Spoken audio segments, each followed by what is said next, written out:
রাসূল সাল্লাল্লাহু আলাইহি ওয়াসাল্লাম বলেছেন, জান্নাতুকা আবুকা, তোমার মা বাবা হইছে তোমার জান্নাত, আবার তোমার মা বাবা হইছে তোমার জন্য জাহান্নাম। মা বাবার খেদমত যদি না করেন তাহলে জাহান্নাম অবধারিত। কি আমরা কেউ জাহান্নামে যাইতে চাই? যদি তাই অসত্য হয় তাহলে অতীতে যা গেছে গেছে, যেভাবে হোক মাতা পিতাকে সন্তুষ্ট করতে হবে। অনেকে স্ত্রীর কথা মার সাথে অসৎ আচরণ করে, বাপের সাথে অসৎ আচরণ করে, শ্বশুর বাড়ি ইশারা ইঙ্গিতে চলে।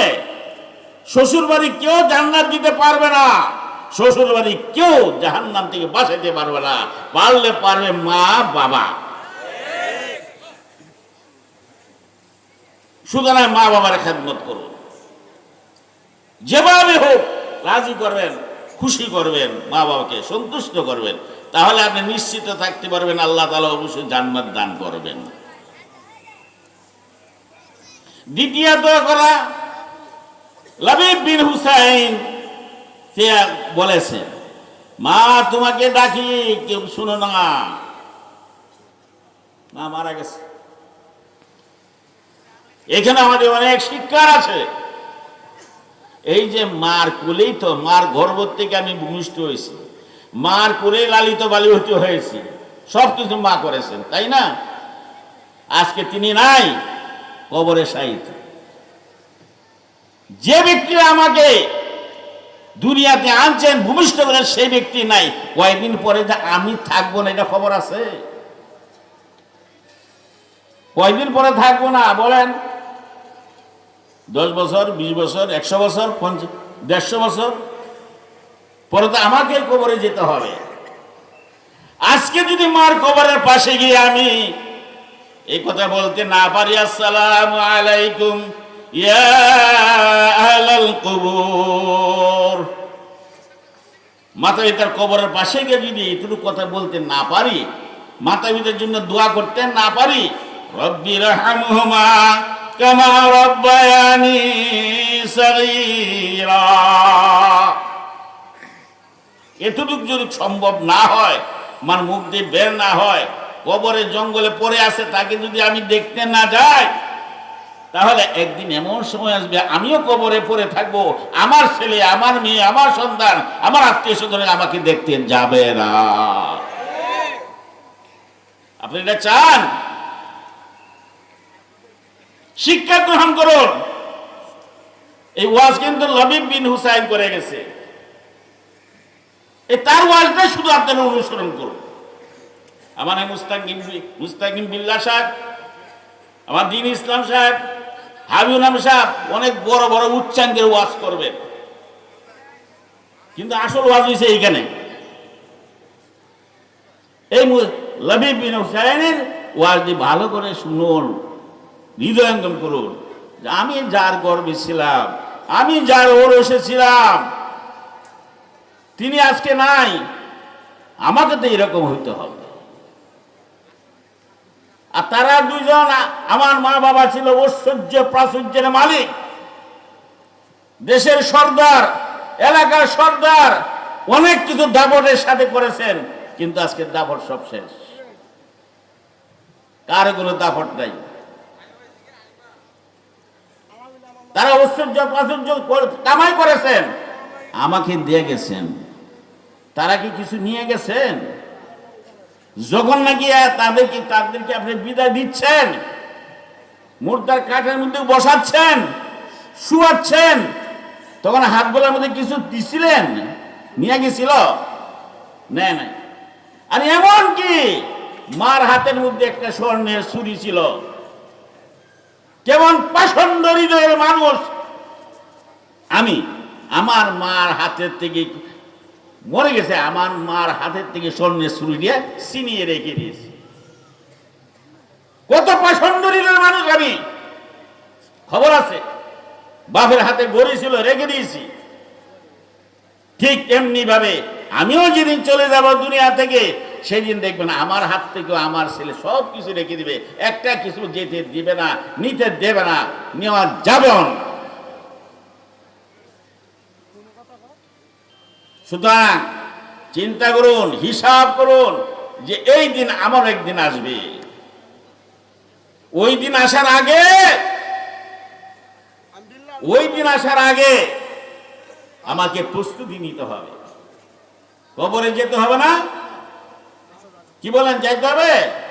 মত গাছিন কুল্লু নাসিন সারেবু কবর বাইদিন কুল্লু নাসিন দাখিলু। মৃত্যুর পেয়ালা প্রত্যেকের চাকতে হবে, কবরে ঘরে প্রত্যেকের যেতে হবে। তখন কবরটা কি হবে? কবর কি সাজানো গোছানো থাকবে? কার্পেট বিছায় দেওয়া হবে, চতুর্পাশে ওয়াল করে দেওয়া হবে, সুনকাম করে দেওয়া হবে? তাই না, সকলের জন্য সমান, তাই না? হ্যাঁ, যদি আপনি ভালো মানুষ হন, যদি আল্লাহ সন্তুষ্টি অর্জন করতে পারেন, তাহলে আপনার কবরও হবে সেই রকম কবর। কোন মানুষ, আমাদের দেশের প্রেসিডেন্ট মারা গেছে, প্রেসিডেন্ট কবরও যা, সাধারণ মানুষেরও কবর তা। কবরে যাওয়ার পরেই আপনাকে 2-3টা প্রশ্ন করা হবে।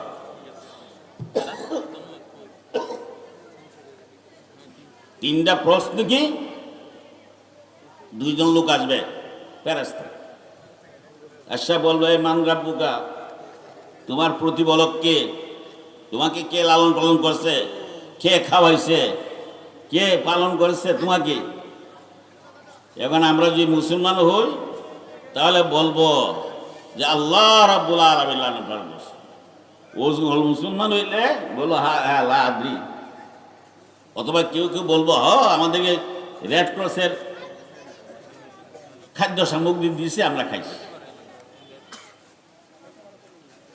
প্রশ্ন করবে আমার দিন ওগা, তোমার দিন কি, তোমার ধর্ম কি?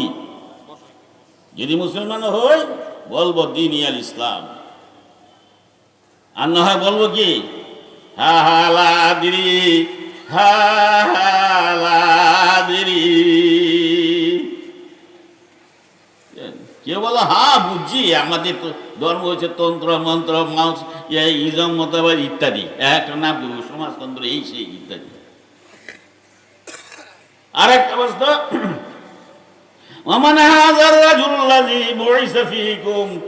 ওই যে উনি দেখা যায় বসে আছে, আপনি কবর থেকে দেখতে পারবেন একজন বসে আছে, উনি কে চিনো? মুসলমান হইলে বলবেন আচিন হুয়া সাইয়্যিদুনা মুহাম্মাদুর রাসূলুল্লাহ সাল্লাল্লাহু তাআলা আলাইহি ওয়াসাল্লাম। যদি না হয় তা হ্যাঁ জানি না। 3টা প্রশ্নের উত্তর যদি দিতে পারেন, ডাক দিয়ে আল্লাহ পাক বলেন আনসাদাকা আবিদি ফাফরিশু মিনাল জান্নাহ। এই ফেরেশতারা, আমার বান্দা সত্য বলেছে, তাকে জান্নাত থেকে বিছানা এনে পরশ বিছায় দাও। ওয়ালবিসু মিনাল জান্নাহ, জান্নাত থেকে পোশাক এনে পোশাক পরায় দাও। ওয়াফতাহু বাবান ইলাল জান্নাহ, জান্নাতের দিকে জানালা কেটে দাও, দরজা কেটে দাও, যাতে করে জান্নাত থেকে শীততাপ নিয়ন্ত্রিত কি বাতাস তার কবরে আসতে পারে। এটি রাসূলুল্লাহ সাল্লাল্লাহু আলাইহি সাল্লাম বলেন রাউযাতুম মিন রিয়াজিল জান্নাহ, তখন তার কবরটা বেহেশতের বাগানের মধ্যে একটা বাগান হয়ে যাবে। এটি যদি উত্তর না দিতে পারেন তাহলে কিন্তু সারে সর্বনাশ। অনেক বিস্তৃত ঘটনা, কি হবে এই উলামায়ে কেরাম বলবেন, কি অবস্থা হবে, কিয়ামত পর্যন্ত আমরা শাস্তির মধ্যে থাকবেন। সুতরাং সেই কবরে যদি আপনার শান্তি পাইতে হয়, তো সব কবরে রক্ষা করবে কে? ওই আপনার কোরআনে কারীম। এই লাবিব ইবনে হুসাইন কি করেছে? হাফেজ হয়েছে। আপনাদের মাদ্রাসার ছাত্র একজন হাফেজ হয়েছে শুনলাম, অত্যন্ত সৌভাগ্যের ব্যাপার, অত্যন্ত সৌভাগ্যের ব্যাপার যে একজন হাফেজ তার মাতা পিতাকে সুপারিশ করে জান্নাত তো নিবেই, তাছাড়া আল্লাহ তাআলা কিয়ামতের দিন তার মাতা পিতার মাথায় এমন একটা রাজমুকুট পরিধান করেই দিবেন যে রাজমুকুটের আলোকে সমস্ত হাসরের মাঠ আলোকিত হয়ে যাবে। এটা আপনারা চান? শুধু তাই নয়, তার সাথে যারা সদ্ব্যবহার করেছে আত্মীয় স্বজন, তারা এমন 10 জন ব্যক্তি যারা জাহান্নামে হয়ে গেছে, সেই রকম 10 জন ব্যক্তিকে সুপারিশ করে সে জান্নাতে নিয়ে যাইতে পারবে। দেখছেন কি পাওয়ার একজন হাফেজের। শুধু তাই নয়, আপনাদের সাধারণ মানুষ কিয়ামতের দিন অবস্থা আসবেন, সে তো বেহেশতের সার্টিফিকেট নিয়ে দৌড় চলে যায়, কোথায় জান্নাতে যায়। আপনার সাথে দেখা, আপনি দেখবেন, এই বাবা তুমি আমাকে চিনো? কি চিনি না। ওই যে জানা না ওই মাদ্রাসাতে পড়তাম, তখন দুপুরে তোমাকে আমি 1 গ্লাস পানি পান করাইছিলাম। তো ঠিক তো, আমি তো আজকে থেকে গেছি। তুমি তো জান্নাতে চলে যাচ্ছ, জান্নাতের সার্টিফিকেট পাইছো, কিন্তু আমি তো জাহান্নামে যাই হয়ে গেছি। এখন কি করা? তো সে বললো চলো আমার সাথে, চলো আমার সাথে। এই হাফেজে বলে নিয়ে দেবো আপনাকে।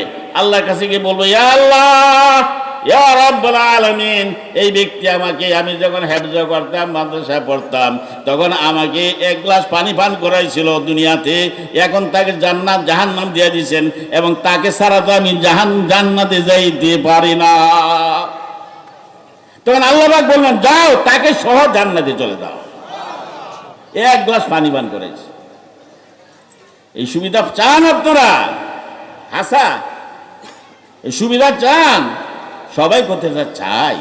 এই মোহাম্মদ লোকের মতো মোহাম্মদ লোকেরা কি করে, ছাত্রকে বলে, এই ছাত্র বানান করতো কি, ট্রাই কারাটা কয় কারা খা, ট্রাই কারাটা কয় কারা খা, যে বলে মাস্টার সাহেব বলে, ছাত্র বলে ট্রাই কারাটা কয় কারা খা। কি হইল? টেহা। যে বলছে ঠিক, বানান করছে ঠিক, ট্রাই কারাটা কয় কারা খা। কি হলো? টেহা। তা আপনারা জান্নাতে যাবেন, যাইতে চান? যাইতে চায়। আপনার ছেলেকে হাফেজ বানাইতে হবে। এইটা হতে নাই, আমার স্ত্রী না করে। ঠিক না রে? ঠিক। যারা কারা জান্নাতে যাইতেছেন দেখি হাত তোলেন। মাশাআল্লাহ, হাত নামান।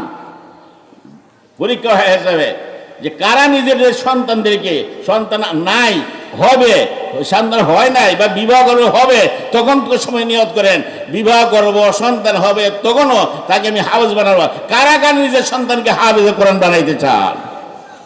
মাশাআল্লাহ, আল্লাহ কবুল করুন, আল্লাহ কবুল করুন। একবার রাসূল আরেক কথা বলতেছে, রাসূল সাল্লাল্লাহু আলাইহি ওয়াসাল্লামের কাছে এক ব্যক্তি আসে, ইয়া রাসূলুল্লাহ, আমাকে কিছু এমন কিছু শিক্ষা দেন যেটা আমল করলে আমি জান্নাতে চলে যেতে পারি।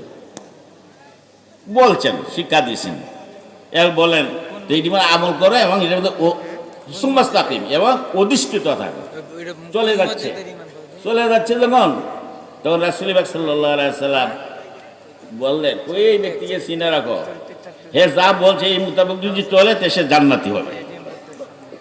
বুঝছেন? রাসূল সাল্লাল্লাহু আলাইহি ওয়াসাল্লাম বলেছেন, যে ব্যক্তি হাফেজে কোরআনের পিতা হবে, সেই ব্যক্তিকে আল্লাহ তাআলা রাজমুকুট পরিধান করে দেবেন, জান্নাতি হবেন।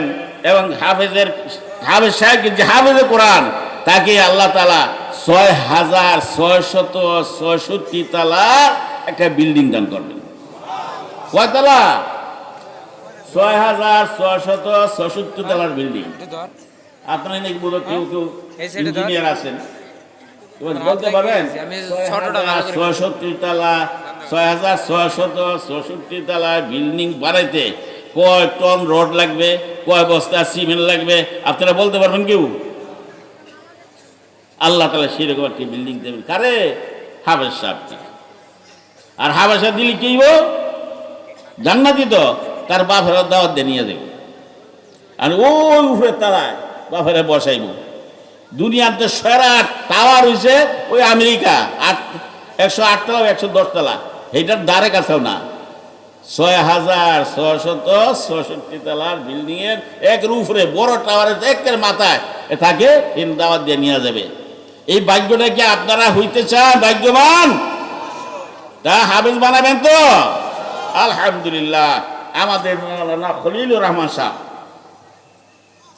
যার এই মেহনতে এই আয়োজন, আলহামদুলিল্লাহ তিনি যেখানেই যায় তিনি গতকালের দিকে আলেমের মতো না, কাল নামাজ পড়া খাওয়া বস এই দুটো না, যেখানে যে সেখানে আবাদ করার জন্য, মানুষকে মুসলমান বানানোর জন্য, মানুষকে শিক্ষা দীক্ষার উন্নতি করে দেওয়ার চেষ্টা করেন। এই যে তার এই গুণটা দেখে আমি তাকে খেলাফত দান করেছি, আল্লাহ তাআলা কবুল করুন। সুতরাং এই খলিলুর রহমান, মাওলানা খলিলুর রহমান সাহেবের পিতা আলহামদুলিল্লাহ এই পর্যায়ে তার পাঁচটা ছেলে ছেলেকে হাফেজ বানাইছে, আলেম বানাইছে, পাঁচটা ছেলেকে আবেল হাজে। তাহলে উনি কয়টা চাকরি পাইব, কয়টা চাকরি পাবে হাসরের ময়দানে? উনার থেকে সৌভাগ্যবান ব্যক্তি আর কেউ আছে? উনার সাথে আপনারা ঈর্ষা করুন। উনি যদি পাঁচটা ছেলেকে হাফেজ বানাইতে পারে, আলেম বানাইতে পারে, তা আমার একটা হইলো বানাই ছাড়বো। যতদিনই বিরোধিতা করুক না কেন, প্রথম বিরোধিতা আসে কি? বিরোধিতা আসে কি? মেয়ে নিজের স্ত্রীর বিরোধিতা আসে না। হাফেজ বানানো যাবে না কেন? কোন না খাইয়ে মরবো, না খাইয়ে মরবে। আলহামদুলিল্লাহ তাকে দেখুন, আমি চ্যালেঞ্জ দিয়ে বলছি, বাংলাদেশের কোথাও এমন একটা হাফেজ, এমন একটা আলেম পাইবেন না যে না খাইয়ে মারা গেছে, পাবেন না। কিন্তু অন্য শিক্ষা শিক্ষিত পত্রিকা দেখেন কি একটা চাকরি দেওয়া হবে, চাকরি দেওয়া হবে একটা, বুঝছেন? চাকরি দেওয়া হবে কয়টা? একটা। দরখাস্ত করে কয়টা? 1 লক্ষ, বুঝছেন? দরখাস্ত করে কয়টা? 1 লক্ষ। হাসানা মিশা কেমন? কিন্তু এরকম কোন আলেম, কোন হাফেজের ক্ষেত্রে পাবেন না। একটা তালাশ করে আমার মেহিনে একজন হাফেজ সাহেব দরকার, পাইবেন না, পাওয়া যায় না। অভাব। হাফেজরা আলেমরা না খাইয়া মরে না, বরং আল্লাহ খাওয়ায়, আল্লাহ পড়ায়। কারণ আহলুল কোরআন খাস আল্লাহর খাস লোক, তাদেরকে কোনো সময় না খাইয়া মরে না, না খাইয়া থাকে না। সুতরাং আপনার বিবি যদিও বলে না খাইয়া মরবে, বিশ্বাস করেন না, বরঞ্চ তাকে হাফেজ বানাবেনই বানাবেন। আখিরাতের জীবন উন্নতি হবে। কবরে আপনাকে বগিয়া বলবে আসসালামু আলাইকুম ইয়া আহলাল কবর। আপনার কবরের সামনে যখন এই কথাটা বলবে, আপনার ছেলে হাফেজ, আপনার কবরটা আলুতে ভরপুর হয়ে যাবে। সুবহানাল্লাহ। সুতরাং যে কোনো মূল্য আপনার হাফেজ আলেম না বানায়া আপনি মরবেন না, চেষ্টা করবেন। আমাদের মাওলানা খলিল আহমদ সাহেবের পিতা ধন্য, সৌভাগ্যবান। আমরা তার সাথে ঈর্ষা করি যে আমাদের ছেলেকে হাফেজ বানাইতে পারলাম না কেন। আপনি মরিয়া যাবেন, তারপরে দেখবেন উনার যদি মারা যায়, তাহলে উনার জানাজা পড়াবার জন্য খাড়াখাড়ি লাগবে। কোন ছেলে পড়াইব? 5 ছেলে তো। কিন্তু আপনি যদি মারা যান, তাহলে আপনার জানাজা পড়াইবার জন্য পূজা পাইবেন না। ওই পাশের মসজিদের ইমাম সাহেবকে গিয়ে বলবেন, হুজুর হুজুর একজন আমার লোক দেন, আমার বাপের জানাজা পড়াই দিবার জন্য। বুঝছেন? লজ্জা করা উচিত। আপনি তো একটা মানুষ, আপনি আপনার বাপের জানাজা পড়াইতে পারেন না কেন? ঈর্ষা করা উচিত, লজ্জা থাকা উচিত। সুতরাং মরার আগে নিজের ছেলেকে আলেম হাফেজ বানায় মরবেন, ইনশাল্লাহ দুনিয়াতে কাজ হইব, আখিরাতে কাজ। দুনিয়াতে এমন একটা কোনো নজির নাই যে নিজের বাপকে, এমন মাদ্রাসার পড়ুয়ার ছাত্র, মাদ্রাসা পড়ুয়ার ছেলে হাফেজ আলেম এবং নিজের বাপকে একটু কষ্ট দিয়েছে, কোনো নজির নাই ভাই, এরকম কোন নজির নাই। আল্লাহ রাসূল বলেন, খায়রুকুম মান তাআল্লামাল কুরআনা ওয়া আল্লামাহু, তোমাদের মধ্যে সর্বশ্রেষ্ঠ ব্যক্তি সেই যে ব্যক্তি কোরআন শরীফ পড়ে আর পড়ায়। এমন কোন নজির নাই। বাংলাদেশে 400-450 থানা আছে, বাইর করে দেখেন, তালাশ করে দেখেন, কোন একটা থানার মধ্যে এমন রেকর্ড নাই যে কোন মাদ্রাসার হাফেজ আলেম চুরি করেছে, ডাকাতি করেছে, হাইজ্যাক করেছে, চিন্তাই করেছে, নারী ধর্ষণ করেছে, নারী অপহরণ করেছে ইত্যাদি। এরকম কোন ইতিহাস নাই। কারণ আল্লাহ রাসূল বলেছেন, সর্বশ্রেষ্ঠ ব্যক্তি তোমাদের মধ্যে সেই যে ব্যক্তি কোরআন পড়ে। সুতরাং যদি আপনি কোরআনে কারিমের শিক্ষা শিক্ষিত করতে পারেন, আদর্শবান করতে পারেন, আপনার সন্তানকে আপনি ঘরেও শান্তি হবে, বাইরেও শান্তি হবে, সমাজেও শান্তি হবে। বুঝলেন? আর কবরের পাশে গেলে তো শান্তি আছেই আছেই আছেই। সুতরাং আমি আপনাদেরকে অনুরোধ করব, বেঁচে থাকতে, বুদ্ধি থাকতে আপনার হাফেজকে, আপনার সন্তানকে হাফেজ আলেম বানিয়ে নেন। আমরা সকলেই আজকে মাওলানা খলিলুর রহমান সাহেব এবং তার ভাইদের পিতাকে আমরা সম্বর্ধনা জানাই। আমরা তার সাথে ঈর্ষা করি যে আল্লাহ তাআলা যেন আমাদের সকলকে তার মতো আমাদেরকে পিতা বানান, আমরা যেন তার মতো হতে পারি। এই জন্য আমরা তার কাছে, আল্লাহর কাছে কি করি, আমরা আরাধনা করি, প্রার্থনা করি। যাই হোক, আপনারা কি একমত? আপনারা এরকম আলেমের হাফেজের বাপ হইবেন? ঠিক আছে তো? আবার আপনারা দেখেন, আল্লাহকে সাক্ষী রেখে বলুন আলহামদুলিল্লাহ। আল্লাহ তাআলা আমাদেরকে কবুল করুন, আল্লাহ তাআলা আমাদেরকে সন্তান দান করুন, আল্লাহ তাআলা আমাদের সন্তানদেরকে হেফাজত করুন, সমস্ত আপদ বিপদ বালা মুসিবত থেকে আমাদের সকলকে আমাদেরকে হেফাজত করুন, আমাদেরকে সহি সমঝ দান করুন। আসসালামু আলাইকুম ওয়া রাহমাতুল্লাহি ওয়া বারাকাতুহু।